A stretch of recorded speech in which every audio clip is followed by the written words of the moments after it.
Que a graça do Senhor Jesus Cristo e o amor de Deus e a comunhão do Espírito Santo seja com todos vós. Amém. Neste segundo domingo do mês de novembro, 9 de novembro de 2025,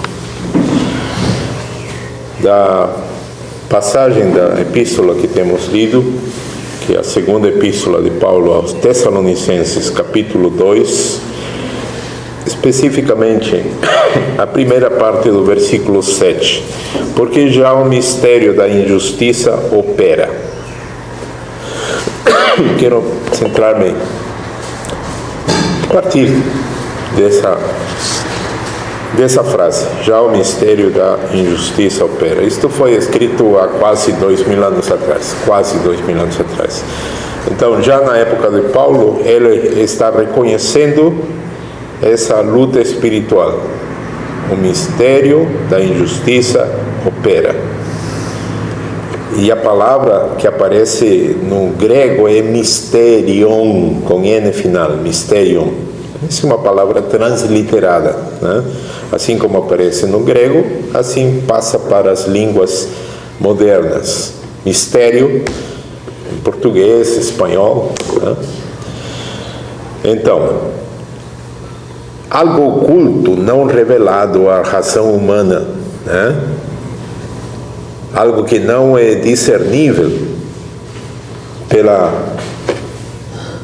compreensão, somente é concedido pela revelação, né? Aí vamos ver uma série de versículos, então prestem atenção. Em Mateus capítulo 13, o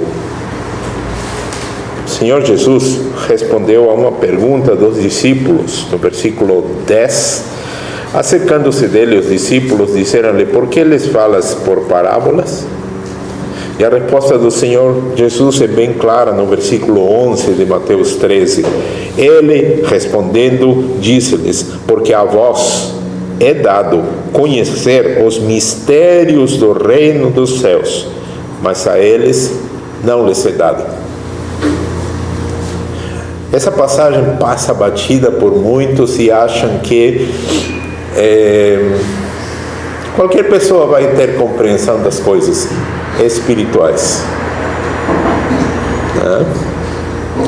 Até grupos onde aparentemente se confessa ao Senhor Jesus, né? Acreditam nisto, que qualquer pessoa, devido ao seu livre-arbítrio, tem a capacidade de entender as coisas, né? Porque o homem foi feito à imagem e semelhança de Deus, e com o seu livre-arbítrio o homem, e por aí vão divagando, né? Por aí vão imaginando coisas. E aqui o Senhor Jesus é bem claro: a vós vos é concedido, não é que é de vocês, vos é concedido, né? Conhecer os mistérios do reino dos céus, mas a eles não lhes é dado isso. Por isso o Senhor falava por parábolas, isso está bem claro, né? No Evangelho de Marcos, nós encontramos algo ainda mais forte. Em Marcos 4:10, quando se achou só, os que estavam junto dele, com os 12, os apóstolos, interrogaram-no acerca da parábola. E ele lhes disse: a vós vos é dado saber os mistérios do reino de Deus, mas aos que estão de fora, todas estas coisas se dizem por parábolas. E aqui vem a coisa duríssima. palavras do próprio Senhor Jesus Cristo, para que vendo, vejam e não percebam, e ouvindo, ouçam e não entendam, para que não se convertam e lhes sejam perdoados os pecados. E aqui eu vejo, imagino os defensores do livre-arbítrio se rasgando todos, né? Fazendo o que fazem os esquerdistas quando não concordam com uma resposta, né? O tal do mimimi, né? Está bem claro na palavra de Deus. Não foi dado a todos, a uns, somente a uns, a igreja, né? Em Efésios 3 a 5, nós encontramos algo. Como me foi este mistério manifestado pela revelação, como antes um pouco você escrevi. Quem está escrevendo isso é o apóstolo Paulo, está relatando a sua própria experiência. Ele não sabia essas coisas, mas foi revelado a ele, quando? Lá, caminho a Damasco. Ele estava crente que ele estava fazendo a vontade de Deus, perseguindo esses falsos, os seguidores do caminho, perseguindo os cristãos, né? Ele continua dizendo aqui em Efésios 3:4: por isso, quando ledes, podeis perceber a minha compreensão do mistério de Cristo. E no 5, o qual, noutros séculos, não foi manifestado aos filhos dos homens. Isso estava oculto, era mistério, né? Como agora tem sido revelado pelo Espírito aos seus santos apóstolos e profetas. Mas se as pessoas com seu livre-arbítrio não podiam discernir, abrir as Escrituras e entender, não. Estava oculto. Mesmo que estivesse aí escrito e a pessoa conseguisse ler, né? A Bíblia é um livro misterioso. Se dá uma Bíblia para alguém, ela lê, está escrito na língua que a pessoa fala, ela não entende, mesmo ela lendo, né? Mesmo ela ouvindo. Se o Espírito Santo não agir através da Escritura, se o Espírito Santo não agir, esse ser humano permanece na sua escuridão. E esse mistério revelado ao apóstolo Paulo, aqui especificamente em Efésios 3, no versículo 6, diz: a saber, que os gentios são co-herdeiros e de um mesmo corpo e participantes da promessa em Cristo pelo Evangelho. A promessa em Cristo, se a promessa no Messias, promessa feita a Israel, um mesmo corpo. Isso era um mistério, e para os judeus que rejeitaram o Senhor Jesus, né, e até hoje, eles continuam crendo que eles são os únicos, né? E eles têm uma rejeição ao cristianismo, assim como essa religião que tem um prazer em cortar as cabeças, né? Eles também têm essa rejeição ao cristianismo. Por quê? Porque os cristãos adoram um homem, são idólatras. E não estou me referindo à igreja oficial no mundo inteiro, onde tem imagens e idolatria descarada, né? E esses dias aconteceu uma explosão mundial, né? Porque o Papa atual alega ter recebido visão, e o próprio Senhor Jesus disse que não é para estar adorando a sua mãe, que quem morreu na cruz foi ele. Mas peraí, isso aí, todas as pessoas sabem que quem morreu na cruz do Calvário foi o Senhor Jesus. Quem derramou seu sangue foi o Senhor Jesus. Bom, e aí o Papa reuniu os cardeais, né? Transmitiu imediatamente as novas determinações do Vaticano de que não existe corredentora, existe o Redentor. Né?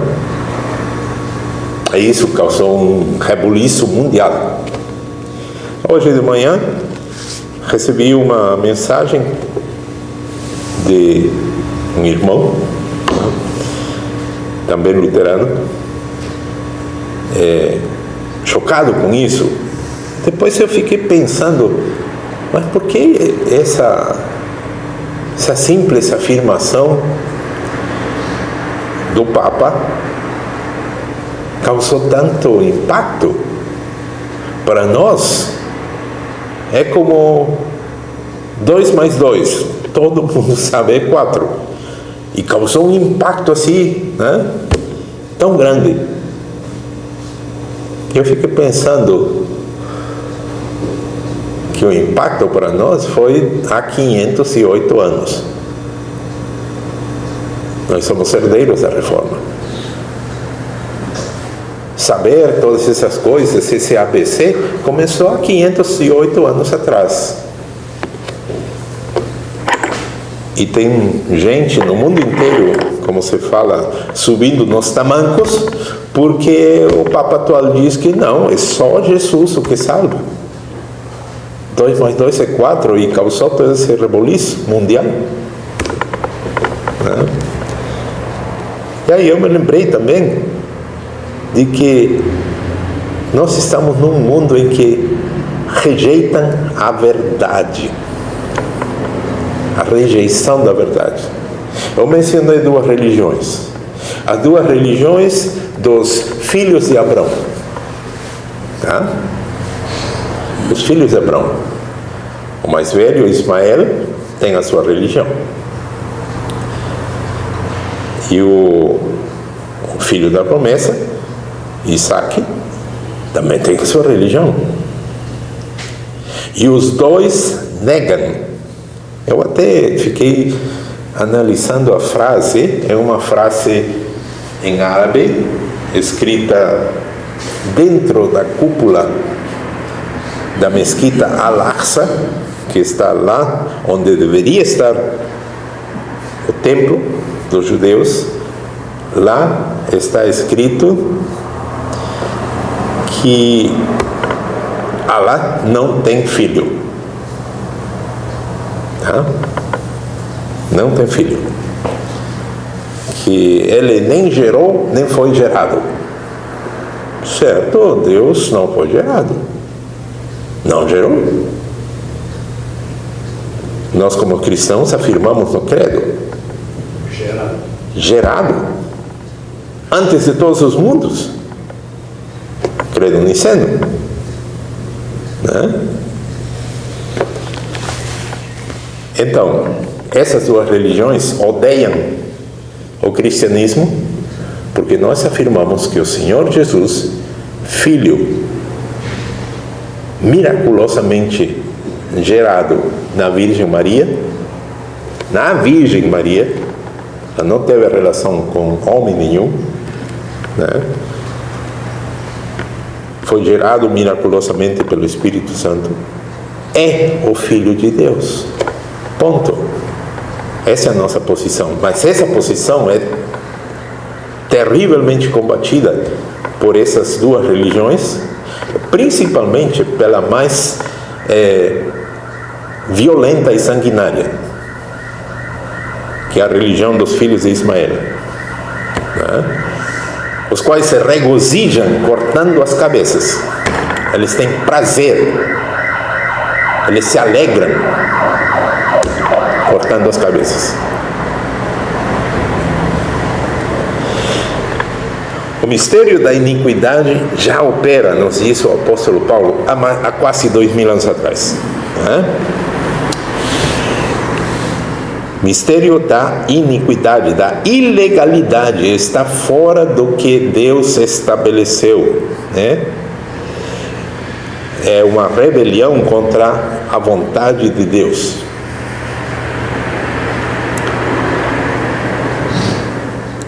Verdades ocultas reveladas aos santos. Temos visto aí o próprio Senhor Jesus Cristo afirmando: isto vos foi concedido a vós, os que credes. O apóstolo Paulo repete esses ensinamentos na sua epístola aos Efésios, no capítulo 1, no versículo 9. Descobrindo-nos o mistério da sua vontade, segundo o seu beneplácito que propusera em si mesmo. Como é que nós sabemos uma série de coisas da Bíblia, entendemos? Porque Deus quis nos revelar isso, né? Porque foi o seu beneplácito. O que significa beneplácito? Foi sua boa vontade. Não é porque nós tínhamos direito.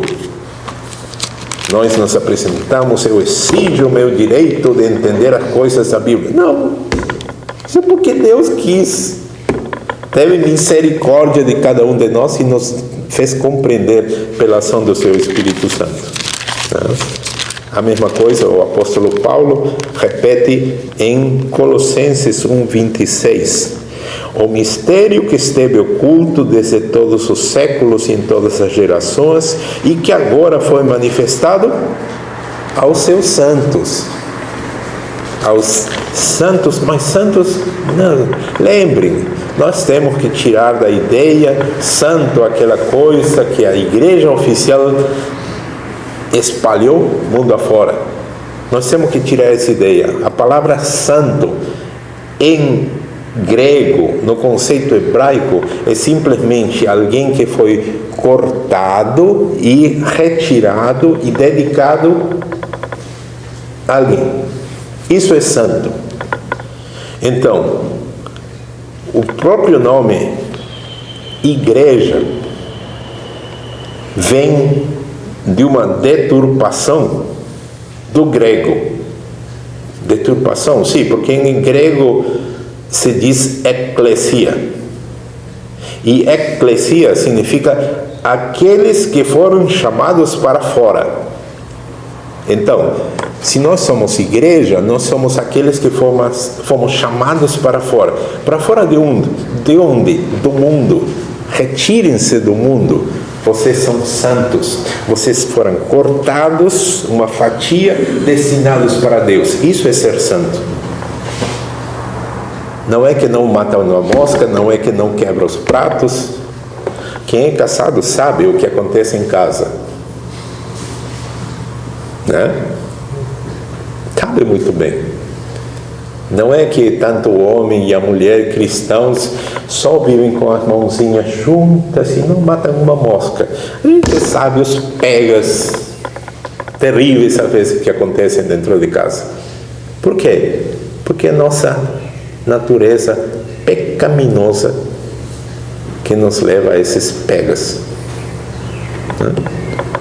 Mesmo assim, somos santos. Mas como pode ser santo? Porque santo significa simplesmente separado, cortado e dedicado para o Senhor. Isso é ser santo. Não é que nunca sai da sua boca uma palavra que a gente sabe. Né? Nós somos servos também, pastor? Nós somos servos também, servos santos ou só santos? Os dois? Pois. Fomos separados para quem? Para o serviço ao Senhor. Se é serviço, é um servo. E essa palavrinha servo é dourada de pílula, né? Porque temos dois grupos no mundo: seres humanos que são doulos de Satanás e uma parcela pequena de seres humanos que são doulos de Deus. Mas doulos, o que significa esse doulos? Doulos significa escravo. É uma grandíssima parcela de escravos de Satanás e outros que são servos de Deus. Essa é dourada de pílula. No original é escravos de Deus. Então, pensando, nos deparando com a grande pergunta, você prefere o quê? Ser doulos de Satanás ou ser doulos do Criador? Tudo se reduz a isso. Verdades ocultas, né? O mistério da impiedade já opera, nos diz o apóstolo Paulo. Mas escrevendo a Timóteo, no capítulo 3, no versículo 16, o apóstolo Paulo diz o seguinte: e sem dúvida alguma, grande é o mistério da piedade. Observem, oposto ao mistério da iniquidade. Este é o mistério da piedade. Deus se manifestou em carne, foi justificado no Espírito, visto dos anjos, pregado aos gentios, crido no mundo, recebido acima na glória. Está se referindo a quem? Ao Senhor Jesus. Deus se manifestou em carne. É o que o apóstolo João escreve no seu evangelho, né? O verbo tabernaculou. Isso que está escrito no grego, nas traduções modernas. E o verbo se fez carne e habitou entre nós. Esse habitou, tá, a tradução sim, mas se for no grego diz tabernaculou, e essa é a única vez em que em todo o Novo Testamento esse substantivo tabernáculo foi transformado em verbo. Por quê?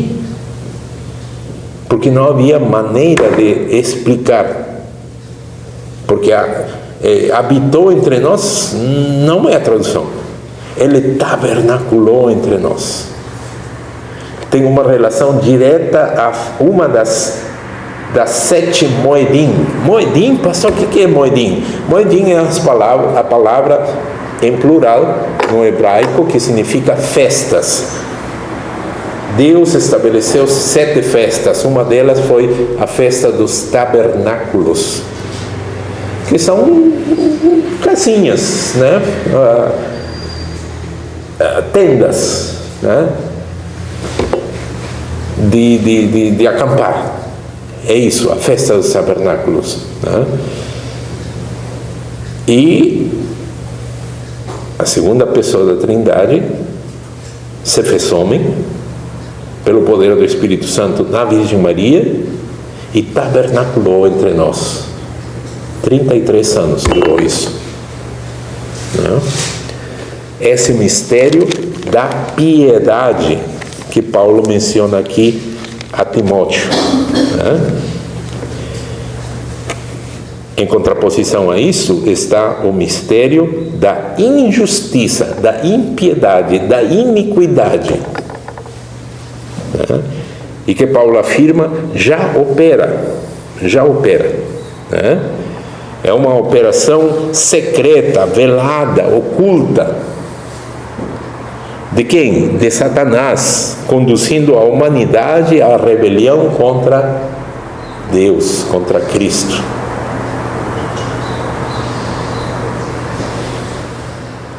Sempre teve homossexualismo? Sim, sempre teve homossexualismo. Tinha que se ocultar. Nós já somos velhos o suficiente para lembrarmos da nossa época de crianças, né?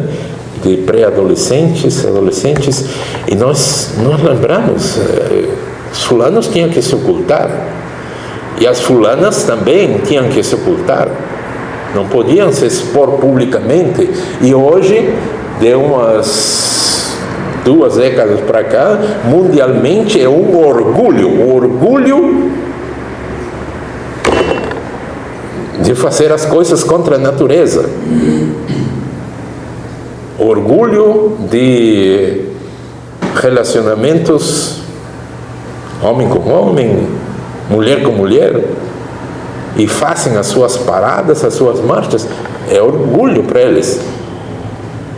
Antigamente, nós lembramos, tinham que se ocultar. Era uma vergonha. Era vergonha isso.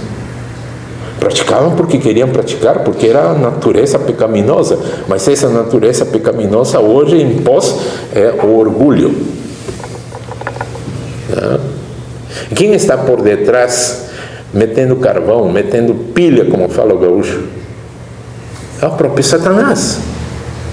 O mistério da iniquidade opera ao nosso redor. E não para por aí. Não para por aí. Temos os tais Ethereans. Gente que se reconhece, não, eu não sou um ser humano. Como que é? Não, eu sou uma raposa. Eu sou um gato, eu sou um lobo, eu sou cachorro, eu sou cavalo, eu sou de tudo.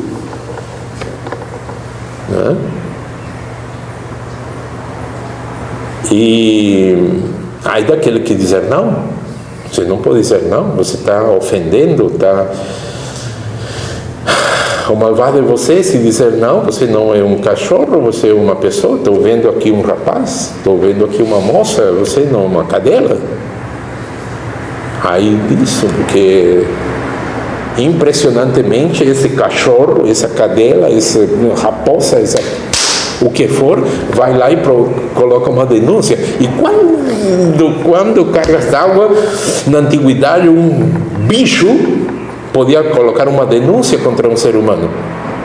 Mas hoje, esses bichos, entre aspas, colocam denúncia e a lei acata. Que loucura é essa? É o mistério da iniquidade. O mistério da anomia é a palavra em grego. Nomos é lei e a é uma negação. É o mistério da negação da lei estabelecida por Deus. Muitos vão surgir, O apóstolo João nos diz isto claramente na sua primeira epístola. Nós lemos aí em 1 João, no capítulo 2, versículo 18. Filhinhos, já é a última hora. Observem que ele diz a última hora. E como ouviste que vem o anticristo, também agora muitos se têm feito anticristos, por onde conhecemos que já é a última hora. Muitos se fizeram anticristos. Mas espera aí, o apóstolo João escreve isso faz quase 2000 anos atrás, no primeiro século. Hoje nós estamos, pessoalmente eu acredito, que nós estamos não na última hora, estamos nos últimos segundos. Esse relógio de areia já tem uns quantos grãozinhos na parte superior. Já tudo desceu. Últimos segundos, não é nem hora, nem minuto. Estamos nos últimos segundos. No versículo 22 do capítulo 2 de 1 João, o apóstolo diz: quem é o mentiroso, senão aquele que nega que Jesus é o Cristo, que Jesus é o Messias? Este é o anticristo, esse mesmo que nega o Pai e o Filho. Qualquer que nega o Filho, também não tem o Pai. Mas aquele que confessa o Filho, tem também o Pai. O X da questão não é Deus, Alá, Hashem, O X da questão não é Deus, o X da questão é Cristo. Jesus ou Cristo. Quem é Jesus para você? E aí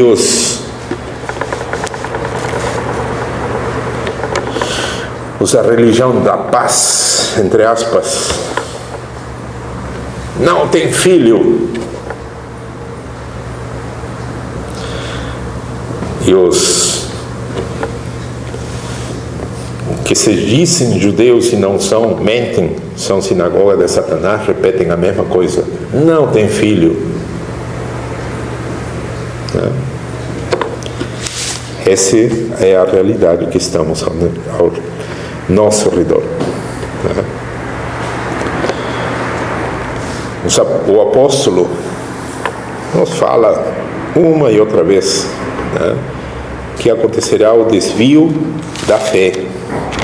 Em Timóteo 4, 1 Timóteo 4, 1 e 2, mas o Espírito expressamente diz que nos últimos tempos apostatarão alguns da fé, dando ouvidos a espíritos enganadores e doutrinas de demônios, pela hipocrisia de homens que falam mentiras, tendo cauterizada a própria consciência. Nos últimos tempos, se isso aconteceria nos últimos tempos, é o que nós estamos vendo, a loucura generalizada. Loucura generalizada. Essa ação, essa atividade do mistério da iniquidade consiste em disfarçar a mentira sob a aparência de verdade. E esse disfarçar a mentira até se manifesta entre pessoas. O apóstolo, escrevendo aos Coríntios, na sua segunda epístola, capítulo 11, versículos 11 ao 15, diz: por quê? Porque não vos amo, Deus o sabe. Mas o que eu faço e farei para cortar ocasião aos que buscam ocasião, a fim de que naquilo em que se gloriam sejam achados assim como nós, porque tais falsos apóstolos, na época dos apóstolos, havia os falsos apóstolos, são obreiros fraudulentos, transfigurando-se em apóstolos de Cristo. E não é maravilha, disse o apóstolo Paulo, não é maravilha, não é uma coisa de que coisa, um falso apóstolo. Não se maravilhem disso, porque o próprio Satanás se transfigura em anjo de luz. Não é muito, pois que os seus ministros se transfigurem em ministros da justiça, o fim dos quais será conforme as suas obras. Eu chamo minions, porque foi a palavrinha que um filme divulgou. Uns microbinhos aí, que eles se regozijam com a maldade. Os Minions, foi o filme. E esse mundo está tomado por Minions de Satanás, que podem ser até parentes da gente. Não, sim. Todo aquele que não confessa ao Senhor Jesus, o apóstolo João diz claramente, não tem Deus. O X é a questão, não. Eu creio em Deus, o Deus que eu acredito. Isso aí é coisa da sua imaginação fértil. O Deus revelado é o Senhor Jesus Cristo. Ninguém poderia chegar a Deus senão através dele. João 14:6.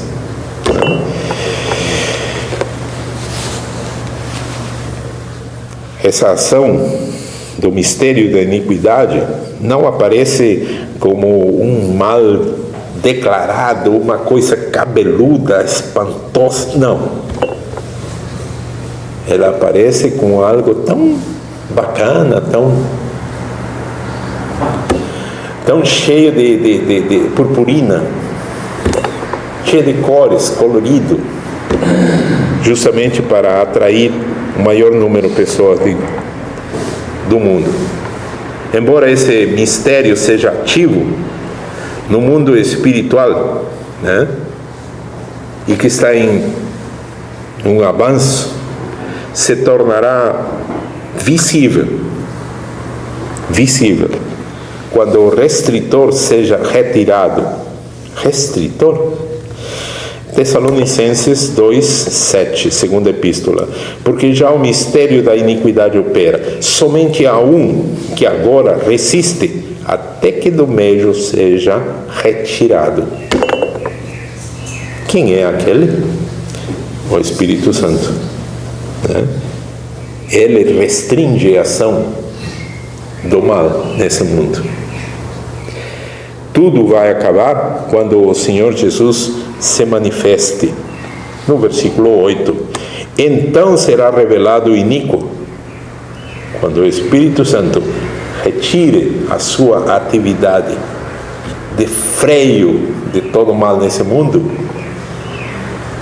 então se revelará o iníquo, o anticristo, a quem o Senhor desfará pelo assopro da sua boca e aniquilará pelo esplendor da sua vinda. Nesse ponto, quando o Espírito Santo for retirado, o desvio humano, essa loucura generalizada, se nós ficamos assim espantados com os tais Deterians, é loucura. Esse rapaz aí, 20 anos, e acha que ele é um raposo. Pai, essa mocinha tão bonita e ela acha que é vaca.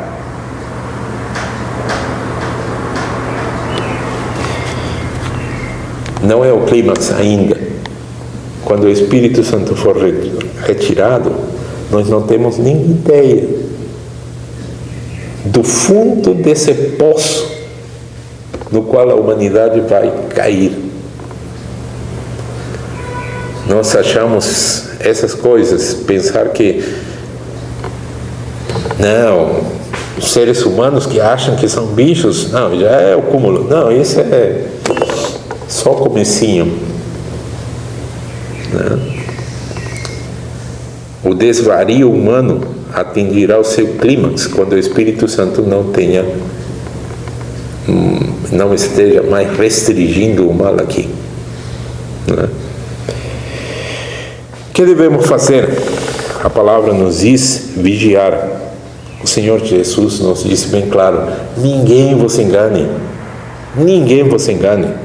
O apóstolo Paulo, escrevendo aqui aos Tessalonicenses, no capítulo 2, versículo 3, ninguém de maneira alguma vos engane. Devemos nos firmar na palavra. Tudo. Onde está na Bíblia? Tem algum versículo? Isso é o sola escritura. O sola escritura não é defender, não, mas as tradições da minha igreja, da reforma de 508 anos atrás, as tradições da minha igreja, que também é da reforma entre os calvinistas. Isso não é sola escritura. Sola escritura é ir exatamente à Bíblia e qualquer ideia, qualquer pensamento, qualquer coisa não está, joga fora. Sola escritura é se firmar exatamente, somente na palavra de Deus, somente na escritura. O apóstolo João, nós já vamos encerrar. O apóstolo João, na sua primeira carta, nos diz, no capítulo 2, versículo 15 a 17: não ameis o mundo, nem o que no mundo há. Se alguém ama o mundo, o amor do Pai não está nele. Porque tudo o que há no mundo, a concupiscência da carne, a concupiscência dos olhos, a soberba da vida, não é do Pai, mas do mundo. O mundo passa e a sua concupiscência, mas aquele que faça a vontade de Deus permanece para sempre. Devemos vigiar, devemos nos firmar na palavra, não amar o mundo, E aqui, na sua epístola, o apóstolo João também nos diz, no capítulo 3, versículos 2 e 3: Amados, agora somos filhos de Deus, e ainda não é manifestado o que havemos de ser. Sabemos que quando Ele se manifestar, seremos semelhantes a Ele, porque assim como é, o veremos. E qualquer que nele tem essa esperança, purifica-se a si mesmo, como também Ele é puro. Finalmente, o apóstolo Paulo, na sua segunda epístola a Timóteo, no capítulo 4, versículo 8, diz o seguinte: Desde agora a coroa da justiça me está guardada, a qual o Senhor, justo juiz, me dará naquele dia, e não somente a mim, mas também a todos os que amarem a sua vinda. Você está cansado desse mundo louco, dessa loucura generalizada toda? Está cansado? Mas você ama a sua vinda? Está aguardando assim com ânsia a vinda do Senhor? Que o Senhor conceda a cada um maior compreensão dessas coisas, maior compreensão dos seus mistérios revelados pelo Espírito aos seus santos. Que o Senhor nos conceda, principalmente, amor à sua vinda. Amém. E em mim, ó Deus,